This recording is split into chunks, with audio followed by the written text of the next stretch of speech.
This video is brought to you by mybookie.ag. What's up, guys? We are here on the UFC on ABC 5 card, headlined by Josh Emmett versus Ilia Topuria. Now, the card is going to be starting 7 hours before the usual time. The main card starts 3 p.m. Eastern, and the prelims start 11:30 a.m. Eastern. So convert that to your time zone, it's a much earlier card, which actually I like a lot more. And I gotta say, this card is much better than the last card and the pay-per-view before, even though this is a fight night. Solid fights throughout the whole thing. There are a couple notable ones. Definitely the main event, of course, is far above everything else in the card. But Amanda Ribas versus Macy Barber is a fine fight. Austin Lane versus Justin Tafa is a fight waiting to end in a knockout.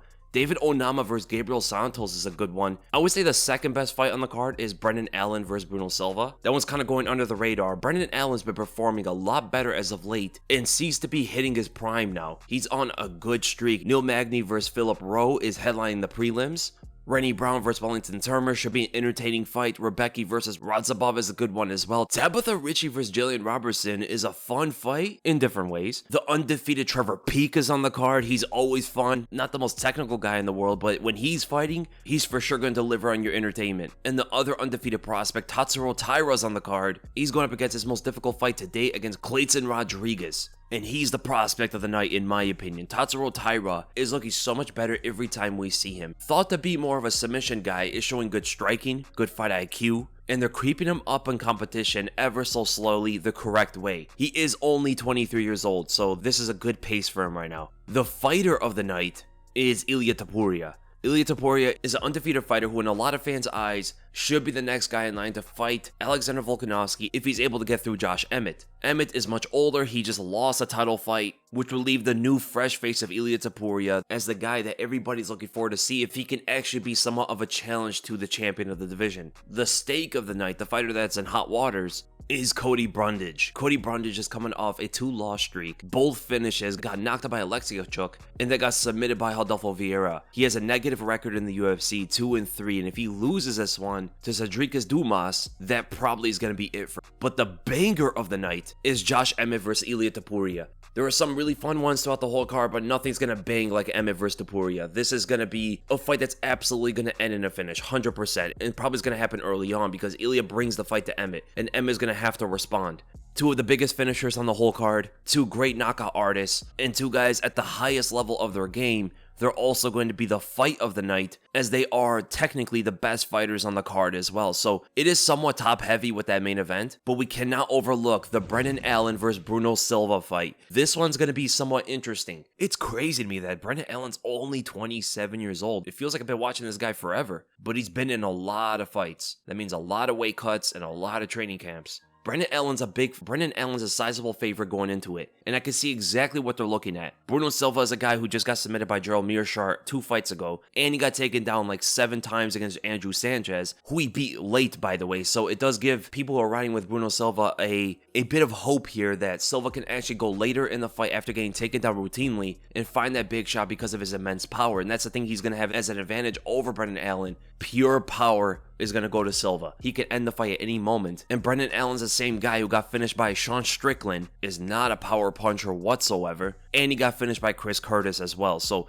he got finished by the boys. 2 friends beat up Brendan Allen. Those are his 2 last losses and his only knockout losses of his career. If they can hurt him, so can Bruno Silva, but we could say the same thing about him fighting Punahele Soriano or Carl Robertson, 2 guys that also have a lot of power in their strikes, and they both lost to Brendan Allen. So it's not just you have to have more power, but you have to also be as technical as guys like Chris Curtis or Sean Strickland are. And is Bruno Silva that? I don't think he is. He is more athletic than those guys, he's more powerful than those guys, but he does swing pretty big sometimes, and it can get him taken to the ground. These big movements from Silva are a reason why Gerald Mearshart took him to the ground with that double leg. So Gerald Mearshart feinted up top, and it caused Bruno Silva to pull away. So he leaned away from the punch, exposing his legs, and the double leg was right there for the opening. Same thing can happen with Brendan Allen here. Brendan Allen probably doesn't want to stay on the feet too long, but mix up the takedowns with the striking in order to confuse Bruno Silva, because that's the best way to beat him. Gerald Mearshart did it. Andrew Sanchez gave him a very hard time doing that, instead of just straight up kickboxing with him, kind of how he did against Andre Muniz. But that's the thing about Brendan Allen. If he could take down Bruno Silva, this fight could be over very quickly. Because Andrew Sanchez, the guy who took him down many times, was not so much of a submission artist. He was pretty much just a wrestler. Brendan Allen's a jiu-jitsu guy who is trying to get the most submission wins in middleweight history. The guy submitted Andre Muniz of all people. He submitted with a rear naked choke by first pressuring him with the arm triangle to give up the back. So the kind of pressure he put on Andre Muniz allowed him to get the back. Imagine what he could do to Bruno Silva if he puts the same kind of pressure.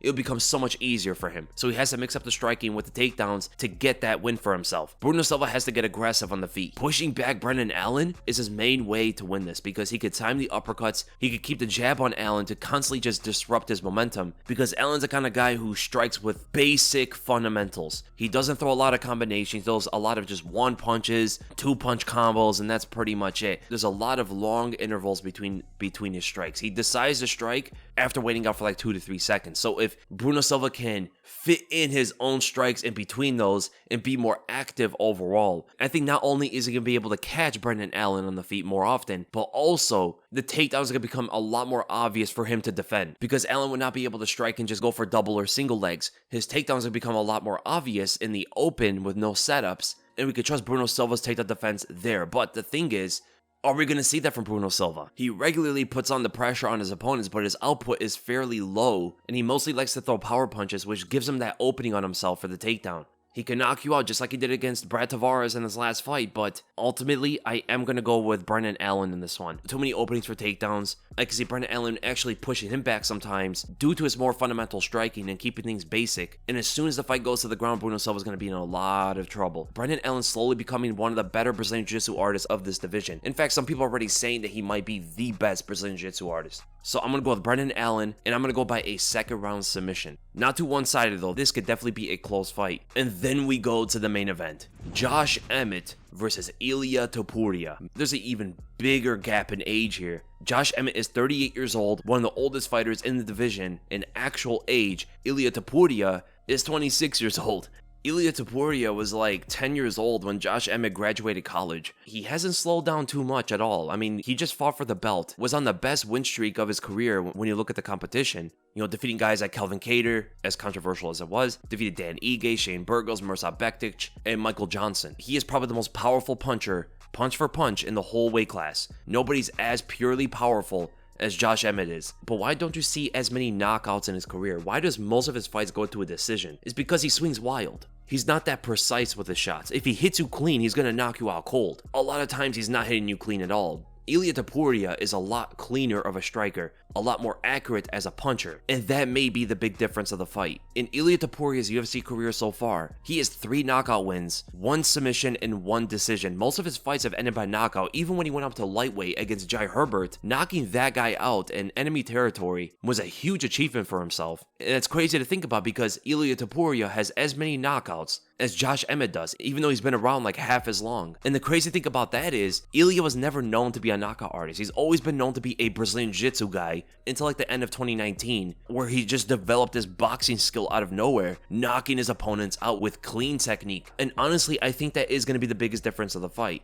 How they throw their punches and how they're able to connect. Josh Emmett throws big and wild and usually fires those out from a distance. He's a guy that moves big, huge angles he takes, steps out from very far range to throw his punches even though he's so short for the weight class, and oftentimes that could be very obvious for his opponents to defend, and especially for someone like Ilia Topuria who has good head movement. But the biggest thing that Ilia has to watch out for are the uppercuts, not so much the overhands. He could deal with the overhands because he ducks his head all the time, but that also leaves him in sight for the uppercuts. So if Emmett starts faking the overhand and throws an uppercut instead, you could see a big knockout for Josh Emmett here. That power and decision making can win him the fight. But the thing is, inside of exchanges, Emmett is usually a one-punch guy. He throws one big punch and tries to get out of there. Ilia Topuria is more of a combination puncher, as well as he can knock you out with one big shot. So in the exchanges, I do favor Ilia overall. I favor him on the ground. He has much better Brazilian Jiu-Jitsu, and he has great takedown defense. In fact, both guys have good takedown defense in general, but I think the guy that can mix it up better is probably Ilia. On paper, that is. If he could just mix up his boxing, throwing out jabs to back up Josh Emmett, and look out for those big overhands to try to counter him